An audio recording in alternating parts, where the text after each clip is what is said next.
तो hello everyone, how are you all. कैसे हैं आप सभी लोग। आई होप आप सभी लोग अच्छे होंगे। मौज मस्ती बहुत बढ़िया से चली रही होगी। साथ ही साथ पढ़ाई पर भी आप लोगों का पूरा फोकस होगा, मुझे पूरा विश्वास है। और जैसे जैसे टाइम बीत रहा है, टेंथ से रिलेटेड आपका कॉन्फिडेंस बढ़ रहा होगा।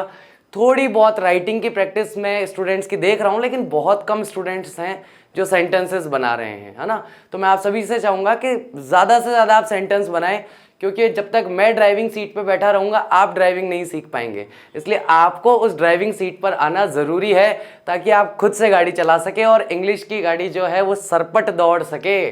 तो इसके लिए बहुत ज़रूरी है गाइस कि आप धीरे धीरे सेंटेंसेस बनाना शुरू कीजिए, ताकि आपका कॉन्फिडेंस डेवलप हो। और जिस दिन मैं आप लोगों के लिए ट्रांसलेशन का वीडियो लेके आऊँ, तो उस दिन आपको बैक में जाकर के वीडियोज़ ना देखने पड़े। अरे पास्ट परफेक्ट का कैसे बनना था, अरे सिंपल प्रेजेंट का कैसे बनना था। तो वो चीज़ से हम पहले बाहर निकल जाएं। उसके लिए ऑलरेडी काफ़ी काम हो चुका है, काफ़ी हद तक हम इसमें बहुत सारी चीज़ें देख चुके हैं। और ट्रांसलेशन का वीडियोस आने शुरू हों उससे पहले पहले मैं चाहता हूं कि सेंटेंस स्ट्रक्चर या किसी भी टेंस में सेंटेंस कैसे बनता है उसको लेकर के आप लोगों को थोड़ी क्लैरिटी मिल जाए, ताकि मुझे केवल एक रेफरेंस देना पड़े कि देखो वहाँ हमने ये नियम पढ़ा था, यहाँ पर पास्ट परफेक्ट टेंस होगा इस नियम से, तो पास्ट परफेक्ट टेंस का सेंटेंस कैसे बनेगा, तो फटाफट बना लेंगे। लेकिन अभी अगर प्रैक्टिस नहीं की होगी तो उस समय जाकर के पहले ये देखना पड़ेगा कि पास्ट परफेक्ट का सेंटेंस बनता कैसे है। तो एटलीस्ट उतने काम को करके रेडी रखिए।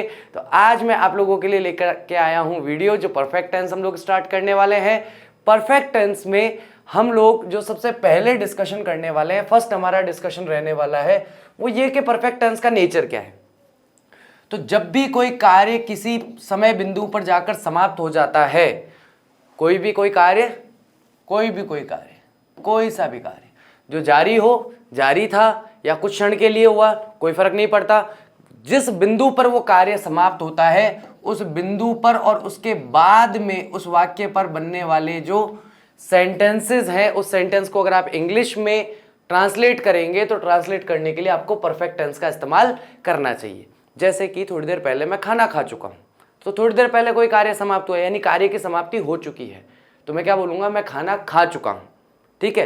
लेकिन कल जब मेरे दोस्त का फ़ोन आया, उससे पहले भी मैं खाना खा चुका था, तो उसके लिए मैं उस सेंटेंस को किस में बनाऊंगा, पास्ट परफेक्ट टेंस में। अच्छा, कल जब मैं यहाँ से जाऊँगा तब मेरे 3 लेक्चर्स रिकॉर्ड हो चुके होंगे, तो ये भी कब की बात हो रही है, कल की बात हो रही है। लेकिन कल की क्या बात हो रही है कि ये कार्य हो चुका होगा।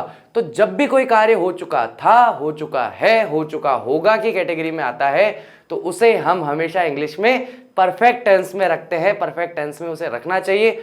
उसी से समझ में आता है कि कार्य जारी अवस्था में नहीं होगा, समाप्त हो चुका होगा। अगर जारी अवस्था में है तो कौन से टेंस में लिखेंगे, कमेंट बॉक्स, है ना।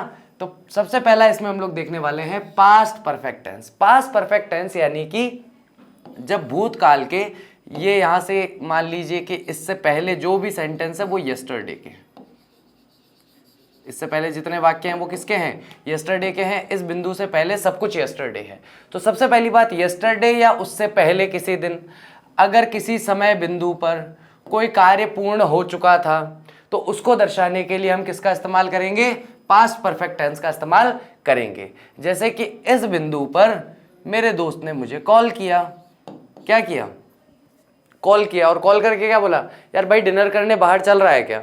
लेकिन इस बिंदु पर मैं अपना डिनर कर चुका था, इस टाइम पॉइंट पे मैं अपना डिनर कर चुका था। तो अब मुझे बताओ कि इसे मैं क्या कहूं, तो मुझे क्या कहना पड़ेगा, आई हैड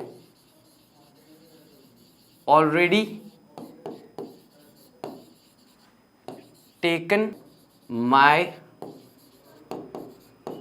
डिनर यस्टरडे। बोलो हाँ कि ना। आज आकर के उसने मेरे को कहा, भैया कल कॉल किया था, कॉल क्यों नहीं उठाया, खाना खाने चलना था। तो मैं क्या कहूंगा उसे, I had already taken my dinner yesterday. जब आपने मुझे कॉल किया तब तक मैं अपना रात्रिकालीन भोजन कर चुका था, मैं अपनी रात का खाना खा चुका था। और इसके लिए मैं आगे और क्या जोड़ सकता हूं, बिफोर यू कॉल्ड मी। इस नियम को पढ़ चुके हैं। इसमें कौन सा नियम मैंने लगाया है, वो बताइए एक बार मुझे, है ना। कमेंट बॉक्स में लिख करके बताइए कि प्लस वाले में से कौन सा नियम लगाया है और कौन से टेंस के साथ कौन सा टेंस होता है, कौन सा कॉम्बिनेशन यहाँ पे बनता है। कम से कम 2 बार उस बारे में बात कर चुके हैं, आज ये तीसरी बार डिस्कस हो रहा है। तो मैं चाहता हूं कि अब तीसरी बार पूरा इसको डिस्कस ना करें, आप लोग मुझे बताएं कि यहां पर कौन सा रूल फॉलो करके मैंने इस सेंटेंस को इस तरीके से बनाया है। ठीक है गाइस, बस ऐसे बनाओ तो थोड़ा सा ध्यान रखना कि यस्टरडे जो है इसे लास्ट में ले लेना, ठीक है। क्योंकि पहले मैंने किस में बनाया, केवल पास्ट परफेक्ट का दिया, लेकिन उसको और क्लेरिफाई करने के लिए मैंने किसको ले लिया, यहां पर सिंपल पास्ट टेंस को भी ले लिया। लेकिन बस ये यस्टरडे जो है ना, अगर सिंपल पास्ट टेंस को ले रहे हो तो इसे लास्ट में ले लेना, ठीक है ना। सेंटेंस में सबसे लास्ट में आ जाएगा तो थोड़ा सा सेंटेंस और परफेक्ट लगेगा, ठीक है।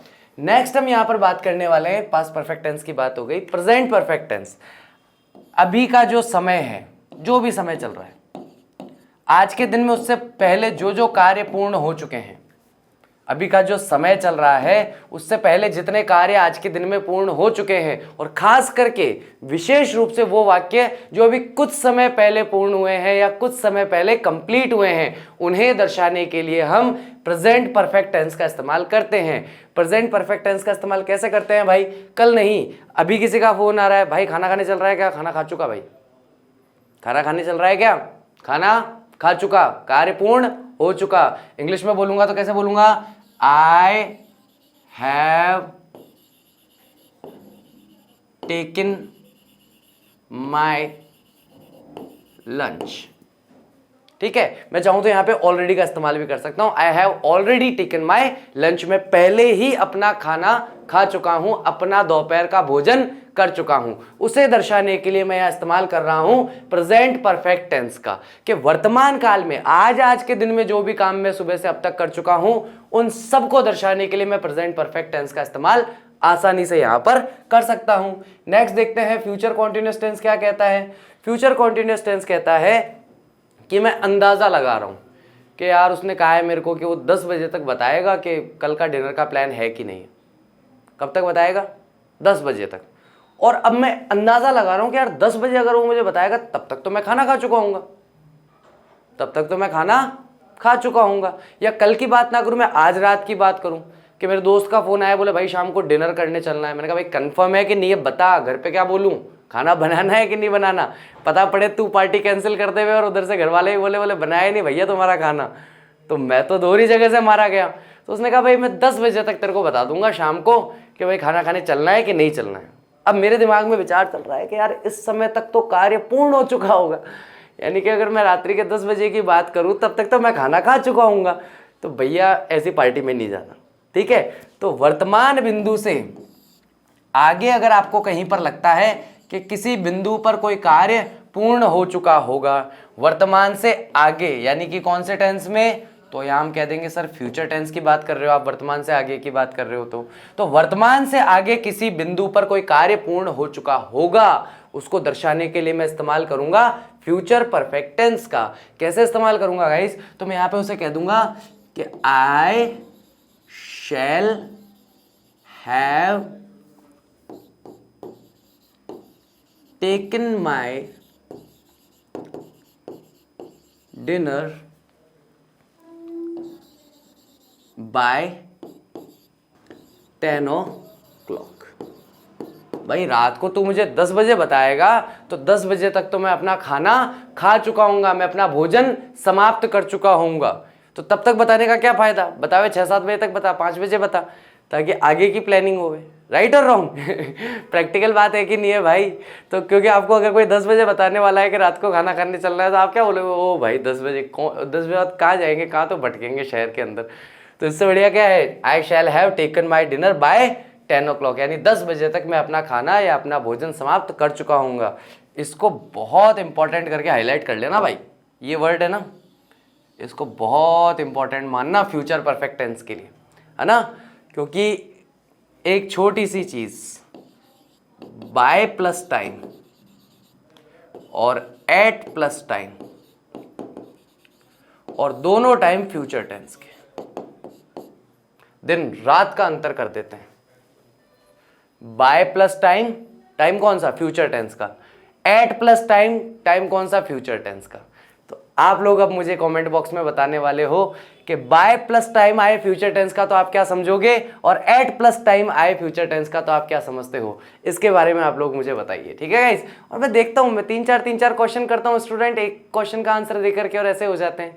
क्यों भाई, 2 सेकंड लगेंगे, करो वीडियो पॉज, फटाफट कमेंट बॉक्स में आके लिख दो। लाइव चैट में मत लिखना, लाइव चैट में पढ़ने में बड़ी दिक्कत आती है यार। मैं पढ़ने बैठता हूँ, एक आंसर को अच्छा आंसर लिखा हुआ होता है, मजा आ रहा होता है पढ़ने में, उतने में खट खट खट, अरे कहाँ गया ढूंढो उसको वापस। किस बच्चे का था, बच्चे का नाम भी नहीं पढ़ पाया, किसने लिखा है, इतना प्यारा आंसर लिख रहा था, मुझे पढ़ने में ऐसा लग रहा था okay I am a very good student, जैसे किसी टीचर ने लिखा और मैं एक स्टूडेंट की तरह पढ़ रहा हूँ उसे। तो बड़ा मजा आता है पढ़ने में कई बार आप लोगों के कमेंट्स, लेकिन लाइव चैट में मत किया कीजिए। जो भी इंपॉर्टेंट कमेंट्स हैं वो आप मुझे प्लीज़ कमेंट बॉक्स में कीजिए, ताकि मैं ठीक से अपने टाइम से उन्हें पढ़ सकूं और समझ सकूं कि हमारा स्टैंडर्ड कहाँ चल रहा है और हमें क्या चेंजेस करने हैं आगे के लेक्चर्स के लिए, ठीक है guys. Thank you very much. आगे हम लोग बात करते हैं इसी के बारे में। तो पहला आज का हमारा टेंस जो डिस्कस होने वाला है वो कौन सा टेंस है, पास्ट परफेक्ट टेंस आज हम सबसे पहले डिस्कस करने वाले हैं, ठीक है। पास्ट परफेक्ट टेंस के अंदर सबसे पहले सेंटेंस स्ट्रक्चर्स देख लेते हैं, किस जगह किस तरह से वाक्य बनाया जाता है, पास्ट परफेक्ट टेंस में वाक्यों का निर्माण कैसे करते हैं, राइट। तो सब्जेक्ट ले लेते हैं, थोड़ा सा सब्जेक्ट चेंज करते हैं, हमेशा राम रोहन मोहन सोहन ही चल रहा है, तो आज ले लेते हैं मैक्स।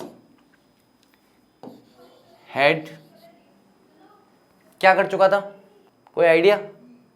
चलो वॉच्ड टीवी कर लेते हैं। चेस तो मैं अब लिखूंगा नहीं, ना प्ले लिखूंगा ना चेस लिखूंगा। किसी ने कमेंट करके लिखा था सर आपको लगता है चेस बहुत पसंद है। ठीक ठाक पसंद है, बहुत अच्छा तो नहीं पसंद है, लेकिन हाँ ठीक ठाक पसंद है। कभी अगर मौका मिलता है तो छठे चौमा से खेल लेते हैं, लेकिन वैसे कि भाई डेली खेलना है या ऑनलाइन खेल रहे हैं कि डेली काम छोड़ के चेस में लगे हुए हैं, उतना नहीं है।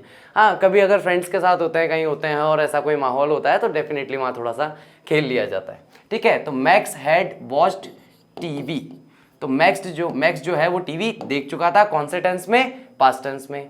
मैक्स टीवी देख चुका था ये बताने के लिए मैंने लिखा मैक्स हैड वॉच्ड टीवी, ठीक है। अब अगर टीवी देखने वाली बात है तो क्या मैं यहाँ पे सीड कर सकता हूं या नहीं कर सकता? कर सकता हूं तो क्यों कर सकता हूं, नहीं कर सकता तो क्यों नहीं कर सकता, जरा बताइएगा प्लीज, ठीक है। नेगेटिव के अंदर क्या बनेगा कि मैक्स जो है वो टीवी नहीं देख चुका था, इसे लिखने के लिए मैं क्या लिखूंगा, Max had as it is copy paste हो गया, not as it is copy paste हो गया, वर्ब की थर्ड फॉर्म वॉच्ड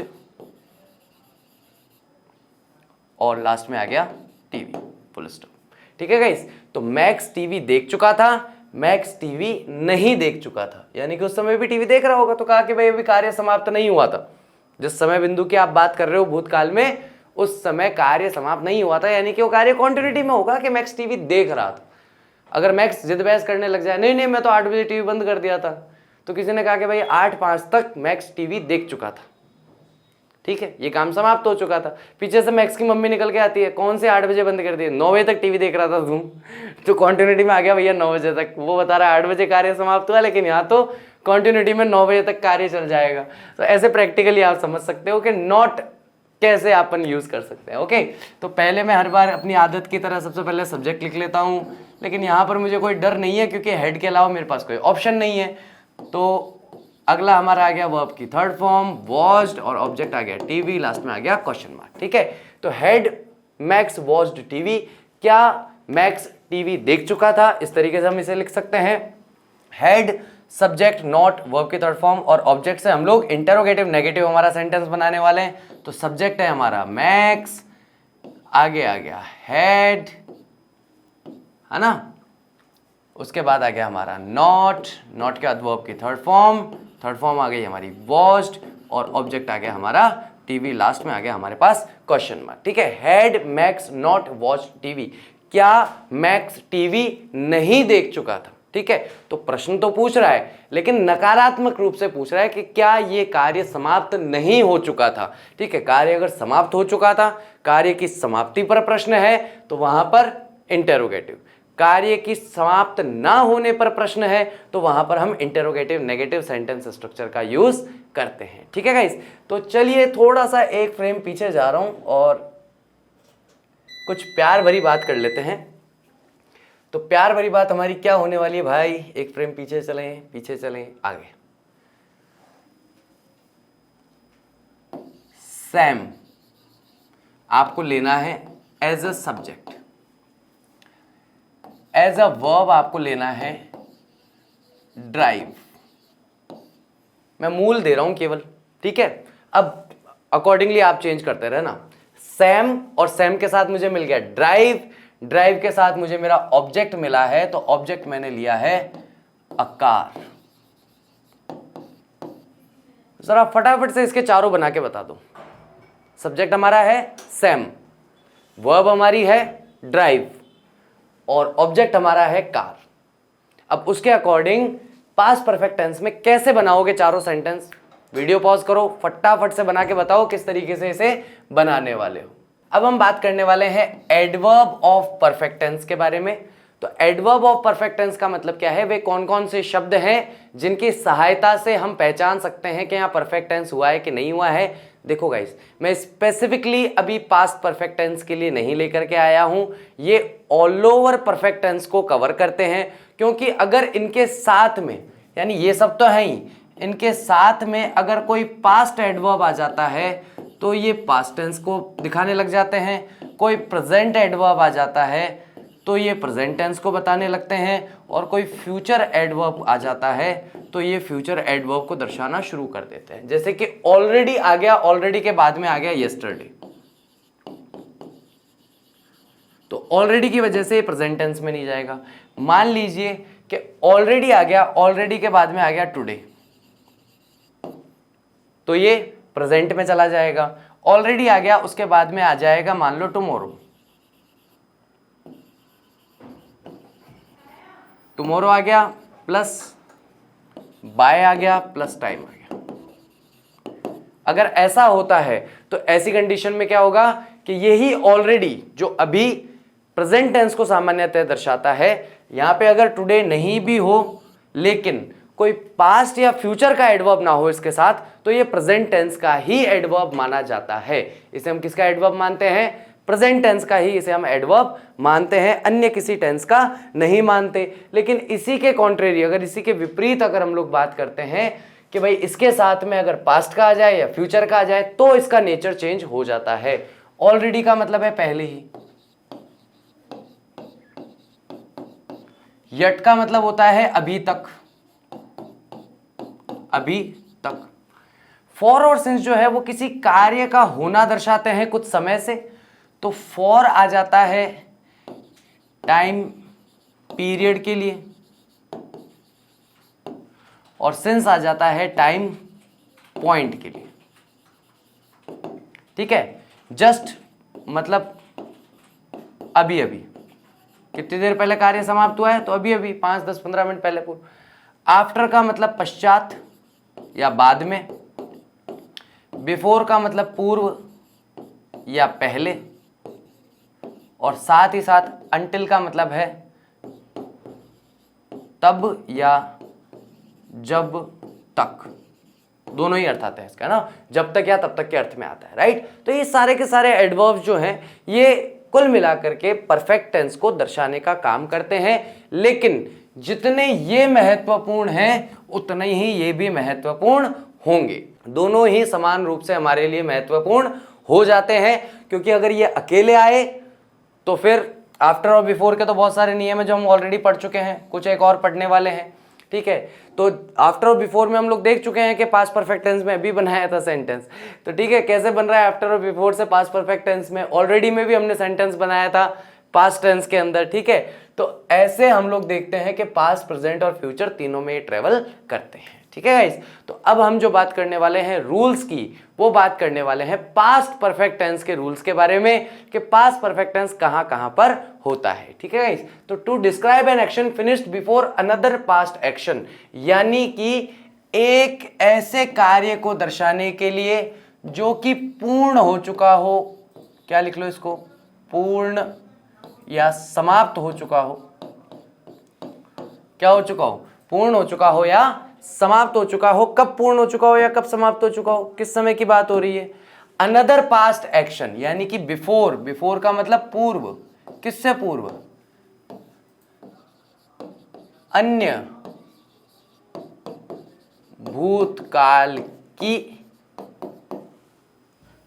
क्रिया, यानी कि अन्य भूतकाल की जो क्रिया हो उससे पहले कोई कार्य समाप्त हो चुका हो, उसके लिए मैंने आपको सेंटेंस बनाते समय जब मैं परफेक्ट टेंस पढ़ा रहा था उसमें पास्ट परफेक्ट टेंस के सेंटेंस को भी आप देखोगे, उस एग्जांपल को भी आप समझोगे तो एग्जैक्टली यही बता रहा है। Richard had gone out when his wife arrived in the office, यानी कि रिचर्ड पहले ही ऑफिस से बाहर जा चुका था जब उसकी पत्नी ऑफिस में आई। तो पहला काम क्या हुआ, रिचर्ड जो है ऑफिस से बाहर जा चुका था। दूसरा कार्य क्या हुआ, उसकी पत्नी ऑफिस में आई। तो पहले जो काम होगा उसको बताने के लिए कौन सा टेंस, तो उसे दर्शाने के लिए पास्ट परफेक्ट टेंस का इस्तेमाल, और दूसरा जो कार्य हुआ है उसे बताने के लिए कौन सा टेंस, तो उसे बताने के लिए हम लोग सिंपल पास्ट टेंस का यूज कर रहे हैं, सिंपल पास्ट टेंस का इस्तेमाल करते हैं। ठीक है, तो भूतकाल का भूतकाल, एक तो वो वाला कॉन्सेप्ट याद होगा किसी को कि दो तरीके हैं, भूतकाल में दो कार्य हुए एक के बाद दूसरा। तो पहला कार्य पास्ट परफेक्ट टेंस, दूसरा कार्य सिंपल पास्ट टेंस। एक तरीका तो ये है याद रखने का। दूसरा तरीका ये है कि भूतकाल का भी भूतकाल जो है वो पास्ट परफेक्ट टेंस होता है। तो मैं वर्तमान में खड़ा हूं, मैंने पीछे मुड़ के देखा, तो मेरे लिए यहां से भूतकाल क्या है, उसकी पत्नी का ऑफिस में आना, और उससे पहले क्या हो चुका था, उससे पहले वो ऑफिस से जा चुका था। तो भूतकाल का भी भूतकाल यानी पास्ट टेंस का भी पास्ट टेंस जो है वो पास्ट परफेक्ट टेंस होता है। ठीक है guys, to describe an action that happened before a specific time in the past, किसी भी ऐसे कार्य की व्याख्या करने के लिए जो कि घटित हुआ हो एक किसी निश्चित समय से पूर्व, किसी निश्चित समय से पूर्व, वो भी कौन से काल में, भूतकाल में। अब देखो मैं पहले ही एग्जांपल पे एक बार वापस जाता हूं, उससे मैं यहां पर एंटर करने की कोशिश करूंगा। ठीक है ना, इसको समझ के और इसी से इसको भी समझ लेंगे, कोशिश करते हैं। नहीं आएगा तो इसको अलग से समझाना है ही, लेकिन एक कोशिश करते हैं ना कि एक तीर और दो शिकार वाला काम हो जाए तो मजा आ जाए। Richard had gone out when his wife arrived, तो व्हेन हिज वाइफ अराइव्ड जो है ये कोई समय तो होगा कि जब इसकी पत्नी आई होगी, कोई टाइम तो होगा भाई। जब उसकी पत्नी आई और उससे पहले वो ऑफिस से जा चुका था, तो जब इसकी पत्नी ऑफिस आई तो कोई तो टाइम हो रहा होगा। तो मान लेते हैं कि उस समय शाम के 7 बज रहे थे। कितने बज रहे थे, मान लेते हैं शाम के 7 बज रहे थे जब उसकी पत्नी ऑफिस में आई, और उससे पहले वो जा चुका था। तो एक कार्य के होने से पहले दूसरा कार्य हो चुका है, समाप्त हो चुका है, तो उसको दर्शाने के लिए तो पास्ट परफेक्ट।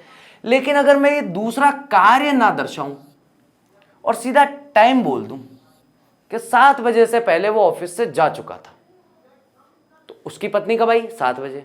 तो अब इस बात को हम दो तरीके से समझ सकते हैं। एक तो उसकी पत्नी आई, उससे पहले वो ऑफिस से जा चुका था, तब भी पहला एक्शन तो हो गया ना कंप्लीट। 7 बजे से पहले वो ऑफिस से जा चुका था, तब भी तो पहला एक्शन कंप्लीट हो ही गया। बात समझ में आ रही है कि अगर मैं ये बात ना कहकर ये बात कह दूं कि 7 बजे से पूर्व, एक तो मैं ये कह सकता हूं, दूसरा मैं ये कह सकता हूं उसकी पत्नी के आने से पूर्व, या जब उसकी पत्नी आई थी उससे पूर्व, पास्ट में बोल देता हूं, ठीक है, ताकि कंफ्यूजन ना हो। तो उसकी पत्नी ऑफिस आई थी उससे पूर्व और 7 बजे से पूर्व। अब दोनों ही कंडीशन में कुछ भी बोल लो, रिचर्ड जो है वो तो ऑफिस से बाहर जा चुका था। यहां पर समझने की कोशिश करते हैं, ये क्या कह रहा है कि Christine had never been to an opera before last night, कि पिछली रात से पूर्व अपने जीवन में क्रिस्टीन जो है वो कभी भी एक ओपेरा देखने नहीं गई थी। ओपेरा एक तरह का आप ये मान लीजिए कि ड्रामा डांस फॉर्म में होता है, कि जहां पर लोग जो है लाइव डांस करते हैं। ठीक है, ओपेरा आर्टिस्ट होते हैं, अलग होते हैं, अलग तरीके की ड्रेसेस पहनते हैं। आप लोग देखिएगा, ओपेरा के वीडियोस काफ़ी सारे होते हैं, और विदेश में जो लोग हैं वो इसे काफ़ी एंजॉय करते हैं। ठीक है, तो क्रिस्टीन जो है उसने कभी भी ओपेरा में वो नहीं गई थी। हैड नेवर बीन, यानी कि हैड बीन, कभी भी वो किसी स्थान पर नहीं थी। राइट, तो उसको दर्शाने के लिए हमने किसका इस्तेमाल कर लिया, पास्ट परफेक्ट टेंस का इस्तेमाल कर लिया, क्योंकि पिछली रात से पहले ये कार्य कभी भी नहीं हुआ था। और अगर पिछली रात से पहले अगर कोई कार्य अगर हुआ था तो उसको बताने के लिए भी पास्ट परफेक्ट टेंस। राइट और रॉन्ग?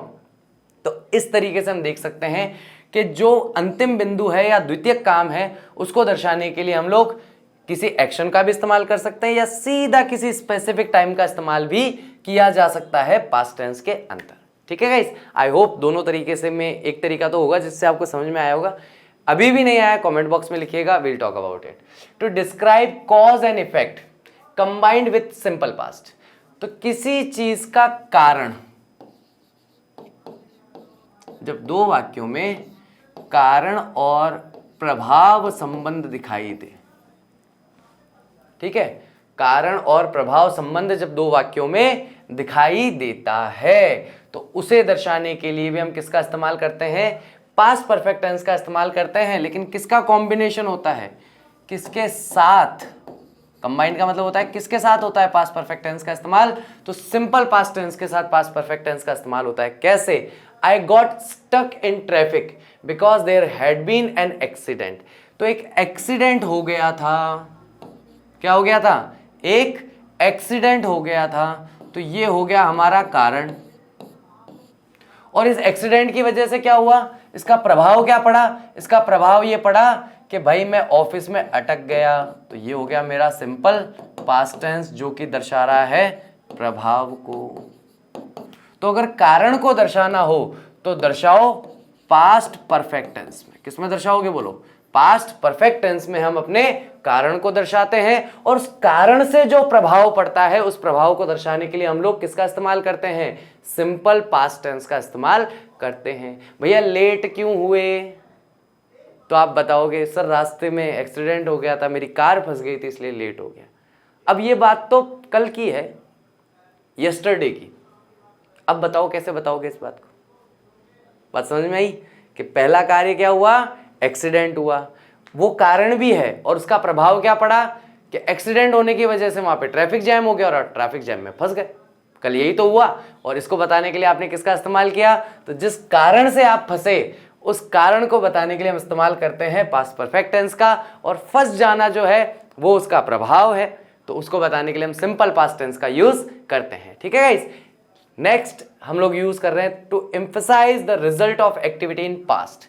एम्फसाइज का मतलब मैं फिर से देख कह रहा हूं, मैं पहले ही बता चुका हूं, जोर देना, जोर या बल देना, किसी चीज पर अत्यधिक जोर या बल देने को हम एम्फसाइज करना कहते हैं। और the result of activity in past, result का मतलब है किसी कार्य का परिणाम क्या रहा, परिमाण मत कर लेना भाई, परिमाण का मतलब तो अलग होता है, क्वांटिटी होता है।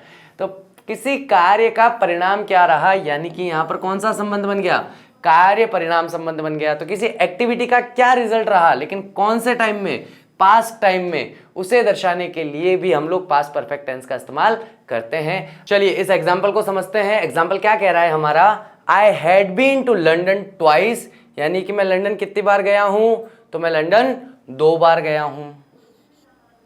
ठीक है, by the time I got a job in New York, उस समय तक जब तक मुझे न्यूयॉर्क में नौकरी नहीं मिली थी। तो इसका मतलब क्या है, कार्य क्या हुआ कि इसे न्यूयॉर्क में नौकरी मिल गई, ये यहाँ पे कार्य है। और इस कार्य का परिणाम क्या हुआ कि पहले तो 2 बार लंदन जा चुका है, लेकिन अब इसने लंदन जाना बंद कर दिया, या अब ये लंदन नहीं जाना चाहता। क्यों नहीं जाना चाहता, क्योंकि उसे अब काम करना है भैया, नौकरी पे जाना है, उसकी जॉब लग गई है न्यूयॉर्क में। तो अब न्यूयॉर्क रहेगा कि लंदन भागेगा बार बार, तो लंदन क्यों जा रहा था वो, क्योंकि पहले उसकी जॉब नहीं लगी थी। अब कार्य क्या हुआ, उसकी जॉब लग गई और उसका परिणाम क्या है कि अब वो लंदन नहीं जाता है, इसलिए वो कहता है कि मैं पहले 2 बार लंदन जाके आ चुका हूं। यानी कि कोई कार्य जो है पहले हो चुका, अब नहीं होगा। क्यों नहीं होगा, क्योंकि दूसरा कार्य यहां पर हो रहा है। ठीक है गाइस, तो आई होप ये एग्जाम्पल आपको अच्छे से समझ में आया होगा। ओके गाइस, आज के तो मेरे शायद 4-5 क्वेश्चन हैं आज के लेक्चर में, तो सबके आंसर मिलेंगे मुझे एक ही कमेंट में कि अलग अलग कमेंट में, चलो वो आपकी चॉइस है ना, क्योंकि मैं तो यही चाहता हूं कि जिस समय जो क्वेश्चन पूछा जाए आप वहीं वीडियो पॉज कर लीजिए, उसी जगह पर उसी क्वेश्चन का आंसर दे दीजिए उस टाइम को मार्क करके, ताकि मुझे एग्जैक्टली पता चले कि कितने स्टूडेंट्स हैं जो सीरियसली पढ़ रहे हैं और सीरियसली उनके भरोसे मैं ट्रांसलेशन वाला टॉपिक स्टार्ट कर सकता हूँ। ठीक है गाइस, तो आई होप आज का लेक्चर आपको और अच्छे से समझ में आया होगा। Thank you very much, I will see you soon in the next lecture. Till that take care of yourself, bye bye.